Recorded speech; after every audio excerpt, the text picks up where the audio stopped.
What's happening? What's happening? Welcome to Wed with the Mess. It's Weather Charles, the Godfather. What's happening? How everybody doing? I know what it is. Today, we're gonna talk about the requirements within a relationship. I'm gonna wait till a couple people get on. I know it's Friday. Everybody want to get out, have some fun. All my old heads who at the house chilling. Let me kick back, turn on your tunes. We're gonna do this one here. What's happening? Wait for some more people to come in. It's Wed with the Mess, Weather Charles, the Godfather. Follow me on all social media sites at Weather Charles. The only one in the world, only one in America. Today is a real juicy topic. We're gonna talk about the relationship requirements, right? And this is all in a guy's point of view as well. So, not biased on any front. Women, because it's Women History Month. Listen up. You guys are amazing. Guys don't know nothing about women for real, but we got different insights on it for you. So let a couple more people get on. Again, requirements in a relationship. So this, you got to be here for it. And there's several conflicting views. I know some people might not like what I'm going to say today. But I have to say, we got to tell the truth. Most people don't want to tell the truth when it comes to relationships, so you got to tell the truth. And these are my requirements. If you're a person who has a different requirement, please throw it in the comments so we can talk about that. I'm gonna try to keep this one short, like 30 minutes. So enjoy. If you got a drink, pour up. That's tea, by the way. That's tea, by the way. I know some of y'all be looking like that's tea, by the way. So let's go ahead and get jump started into this. What are relationship requirements? These are requirements, of course, to keep a relationship going, keep the relationship moving forward in the beginning, and it's what really attracts you to a person. The first thing that I would say that's a requirement for a relationship is intimacy. And intimacy is physical and emotional. You must talk with your partner about this. Like, are you a person who loves physical touch? Are you a person who shies away? Now, if you shy away, in my opinion, that's weird. If you don't want to get touched by your partner, your significant other, the person that makes you happy, that's weird. Stop doing that. But physical touch is a main thing. It gives you endorphins. It's make you happy within a relationship. So that is a requirement. Emotionally, you want to let that person know that you care. So that intimacy lets them know, whether you get them a hug, you tell them I love you, right? You leave them notes, like little cute things around the house. You put rose petals on the floor. You know, you're doing something that's really intimate, that's significant, that makes you think about the other person. You sacrifice a little bit of yourself for that other person. So whether it's 30-second hugs, kisses on the forehead, kisses on the cheek, sex is big. Woo! Let's talk about that, right? Sex is huge, especially for intimacy, because you're sharing each other in the most personal way possible. If there's no sex within a relationship, I'm going to tell you right now, it is the number one classic reason for affairs. Being less intimate is the number one classic reason for affairs. You can take me in my credit for a life coach. You can take me in my credit for being hitched, a love doctor, or love coach, or relationship coach. You can take all these references, Google them, search this. Everything I'm saying, I believe 100% is true. You can back it up with any source that you can find online. So intimacy is the number one requirement for a relationship. The second one, I would say, in a relationship, would have to be relationship boundaries, right? And these boundaries, I say, is what would make you feel disrespected, disinterested, as well as what will make you feel unsafe. So you must talk to your partner about these things. And once you talk to them, then you'll find out, like, your best friend talks to you about these things. Like, hey, look, man, that's really disrespectful. He call you out. That was out of pocket. Don't do that. I don't like that. You must talk to your partner about these relationship boundaries, right? Real big question, and I normally ask this like up front within all my relationships. Is what makes you different, or what don't you like? One of the main questions you should ask your partner, your significant other, your union, any person that you dabble with, fornicate with, whatever, pursue entanglement with. What are some things that I do that'll make you in this relationship? That's an important question to ask. I know a lot of people don't normally ask that question because it's a super hard question. In a relationship, you should ask hard questions first, so you know if that person is really going to be there in the long run. So that second requirement to me would be relationship boundaries. The next one, I would say, for a requirement, I would say talk about relationship needs. What do you need out of a relationship, right? Do you need some me time? Do you need safety, security? Do you need, support? How do you like to, communicate? Are you big on honesty? What do you guys want to do for fun? Finding that need for your partner, like what will make your partner feel ultimately happy, and then what will make your partner feel as if they're disoriented. So finding that relationship need. Okay, hey, look, I need you to, tell me positive things. If you tell me negative things, then I'm gonna shy away from you, and we're gonna just, disconnect. But if you tell me positive things, if you encourage me, that makes me feel better. So figuring out those needs. What would you want to do for fun? Well, normally what I like to do for fun, I like to go on walks. Sometimes I go, fishing. I don't do none of this stuff, by the way, except for a walk. A walk is fun. I like hanging with the kids. If we go outside, doing activity. So some of these things, these needs, these necessities are things that you should talk to your partner about, keeping it fun, keeping it honest, keeping it Gucci, right? So that's the third thing I would say, in particular to a requirement for a relationship. The next one I would say in my book would be relationship fears, right? And not just your concerns, but those scary situations that you both can get through together. You must talk about those fears, right?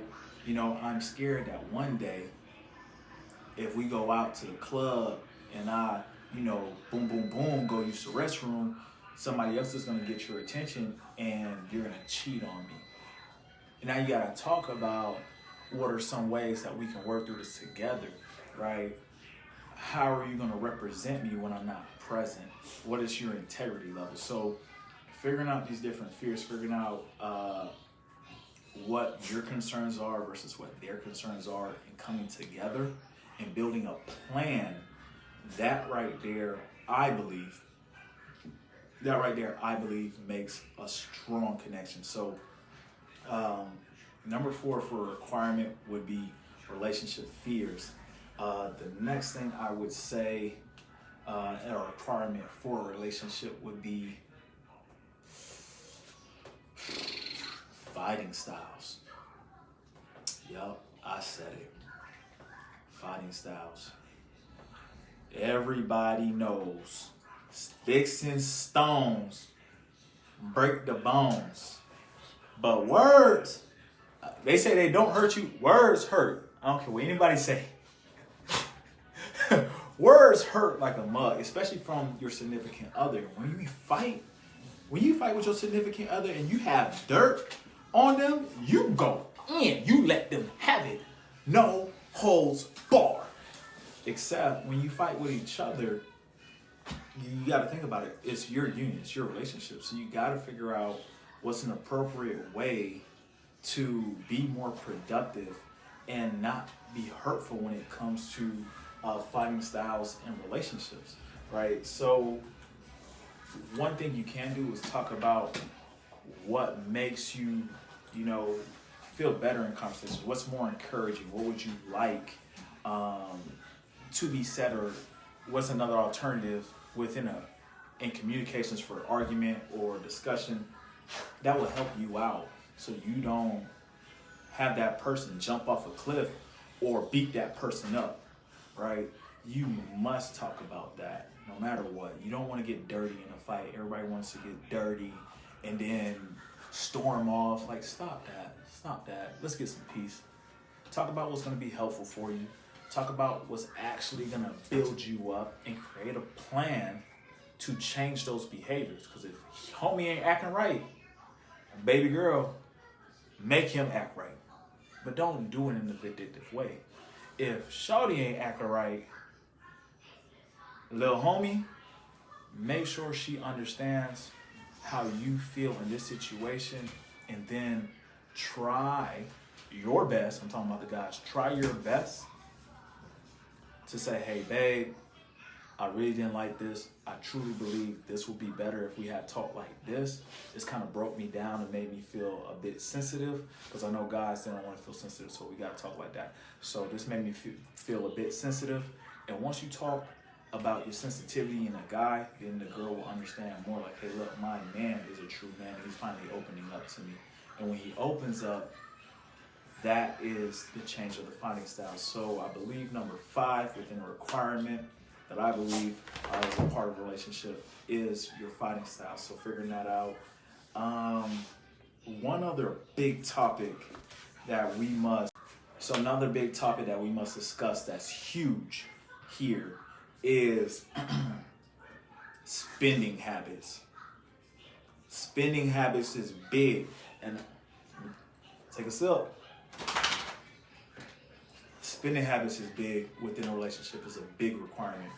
Because let's just say you a 6-figure guy, you got businesses, you got investments, you putting money away because you're thinking about your future, your generational growth, your generational wealth.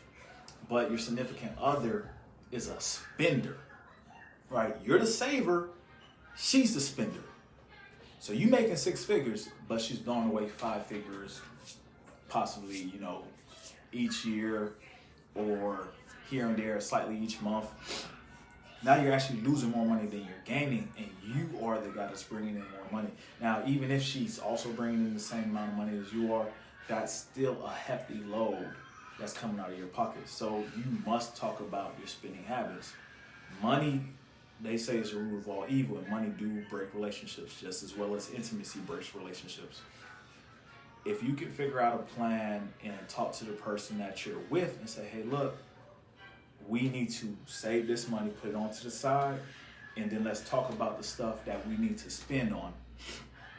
Versus, you make the money, you guys have a joint account, you have the same cards, and he or she does not consult you and start swiping.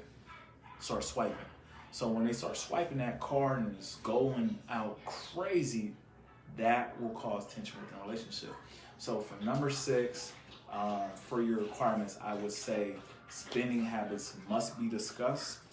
You must talk to them about, whether or not, what is necessary to purchase, what's unnecessary to purchase, what boundaries do we have with consulting each other on purchases, and whether or not we should spend more or whether or not we should actually purchase more. So save more and then spend more, my bad. So whether or not you should save more or whether or not you should spend more on the money that you two are actually bringing in into the relationship. So that's number 6 on there. For requirements in a relationship, my big number 7, I'm not gonna lie to you, it's children.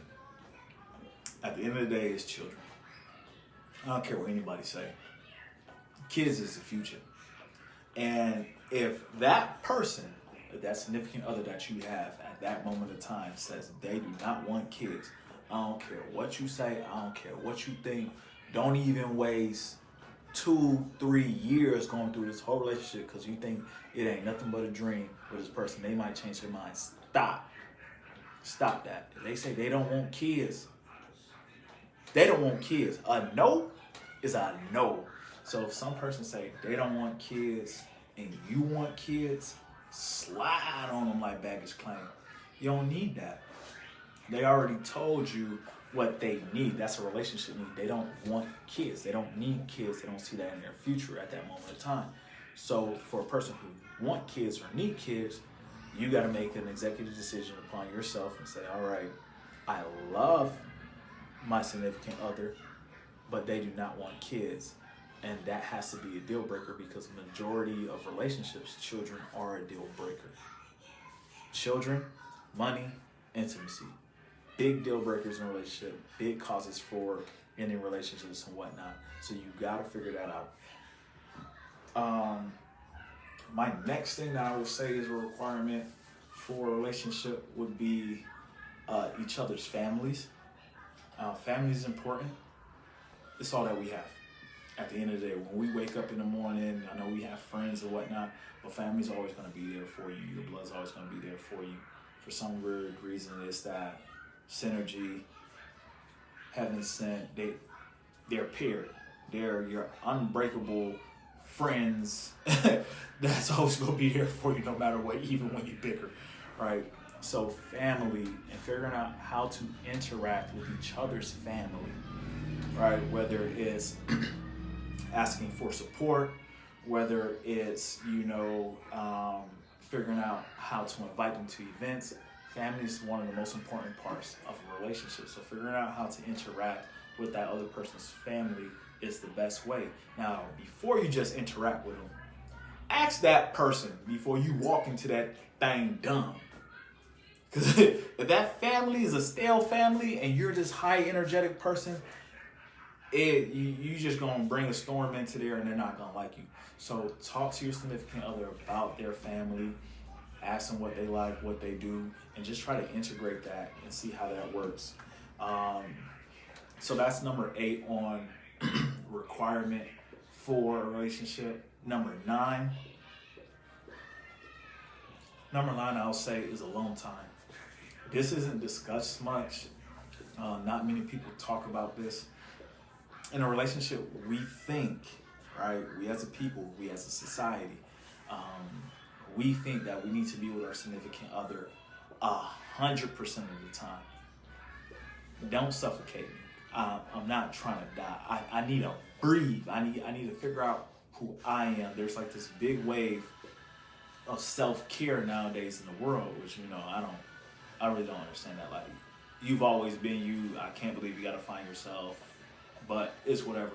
We all have this push to be individual, have our own privacy, have our own individuality. So having the alone time, talking to your partner about how much me time is necessary is a must. So you should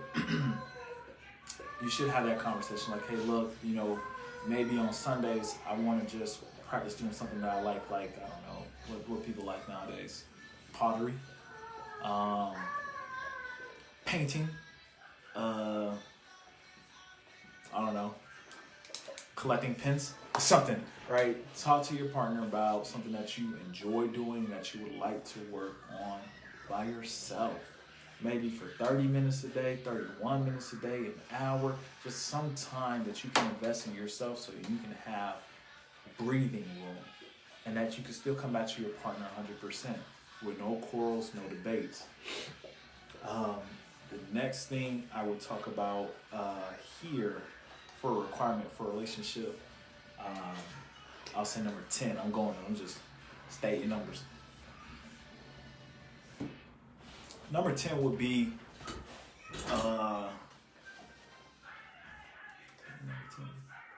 number 10, I believe, would be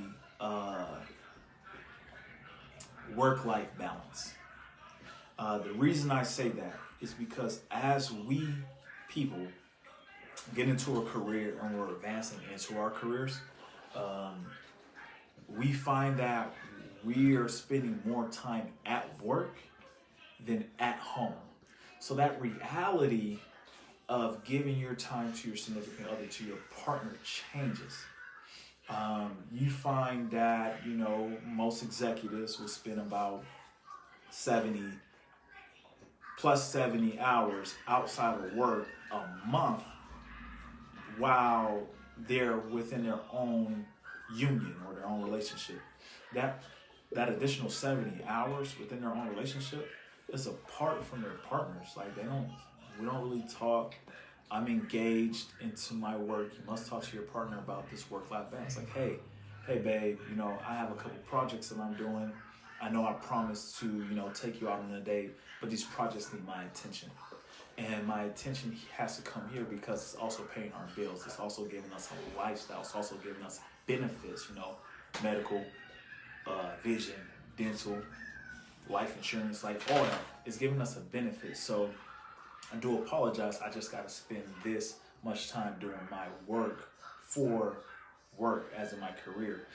And when you talk about this reality, it should bring some truth. You got to be realistic with your partner at all times so that work-life balance can work for them. So while you're doing work, he or she can get some me time, right? Doing some me time, he's out there working. I understand he's doing this, and it's giving us this benefit. I miss him. He does make up that time during, his sick hours or vacation time. Like, we do big things. So you got to understand when it does come to a relationship, sacrifices have to be made, and there should be a compromise. There should be a give and take. So having that work-life balance will work out. I believe that's huge. That's number 10 on my list of what are requirements in a relationship. And I guess it's a big one. I don't know why I didn't bring this up earlier. One of the biggest things in a relationship that I believe is a requirement is housework. Yeah, I said it. Housework. We've all been there. We've all seen photos. We've all walked into somebody's random ass or somebody's random house and was just like, yo, this guy is a mess. Or you see quit it. Or you see, there's my dogs. Or you see like a girl in a picture. You see a girl in a picture and in the back, it's like 2 pounds of clothes, not like 20 pounds of clothes in the back. That's dirty. And she's talking about, oh, don't worry about my room. I'm gonna clean it later. Like, no. You gotta be able to pull your own weight when it does come to cleaning up. Growing up down south, we have a saying, there's nothing in the world worse than a lazy person. I'm gonna say that in the right way. There's nothing worse in the world than a lazy person. Wash the dishes, clean your clothes, fold your clothes, put them away, right? Broom the floors. You've been home 24 hours all day and you ain't did nothing. Like, do something, right? Pull your own weight. Nobody wants a partner who's a baby. You don't want to be a maid to a grown-up who's perfectly capable of picking up after themselves. Nobody wants that. Come on now. Like, quit it. Stop. So those are my, let's see, I said intimacy. I said relationship needs. I say relationship fears. Boundaries, fighting styles. I said housework. I said each other's families. I said alone time. I said children, spending habits, and I'm missing one. Work-life balance. So those are 11 things that I believe are the requirements within a relationship. If you talk to your partner, and y'all get to an accord about these 11 things, I believe you'll have a prosperous and fulfilled relationship. No matter who you're with and where you are in your relationship, I think this will help you advance and be more prepared to go on in life and live like these old people did back in the day who were married for plus 30, 40 years. So you guys go ahead, talk to your partners, enjoy. Thank you for coming to the show. Shout out to my boy Cody. It's his birthday, so happy birthday, brother. And everybody who, DM me about the workouts, I'm gonna send the workouts to you tomorrow. Talk about the next video moving forward. I think we're gonna get into something more deviant on that one, is whether or not 50-50 or 100% should be shared within a relationship. So should you go 50-50 within a relationship when it comes to spending on bills and stuff, or should it be 100%, stand up guys? So thank you for coming to the show. Hope you enjoyed Wed with the Mess. It's nothing but love. All right, I'll see y'all.